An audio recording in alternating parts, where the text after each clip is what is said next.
আজকে আমরা মায়ের সাথে বাজারে গিয়ে কি কি করলাম দেখো গাইস। বেগুনগুলো এত লোভনীয় ছিল যে আমি মাকে বলছি, মা একটা বেগুন কেন না, খুব লোভ লাগছে আমার, বেগুন ভাজা দিয়ে ভাত খাবো। এদিকে মায়েরও সবজি বাজার হয়ে গেছে। আর তোমরা ভাবছো আমাদের হাতে গোলাপ কেন, কে দিল? গপু ভাইয়ের জন্য ফুলের মালা কিনতে গিয়ে দেখি কত সুন্দর সুন্দর গোলাপ। তাই মাকে বললাম, মা আমাদের দুজনকে একটা করে গোলাপ কিনে দাও না। মা বলছে, আজকে তোদের হঠাৎ গোলাপ ফুল নেওয়ার ইচ্ছা হলো কেন? রেড গোলাপ। মা বাজারে গেছিলাম মায়ের সাথে, দেখতে পেয়েছি বেশ সুন্দর লেগেছে, তাই বললাম যে মা কিনে দাও। মা বলছে, হঠাৎ করে তোদের আজকে কি হলো, তোরা এই গোলাপগুলো নিলি?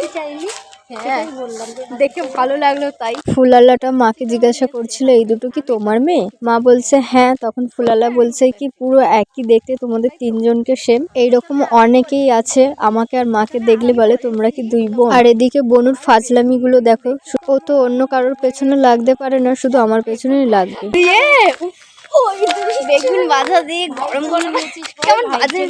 আর ভাইয়ের জন্য ফুল নিলাম, ফুলের মালা নিলাম, রজনীগন্ধা ফুলের মালা। চলো আজকের মতো এই পর্যন্ত, টাটা বাই।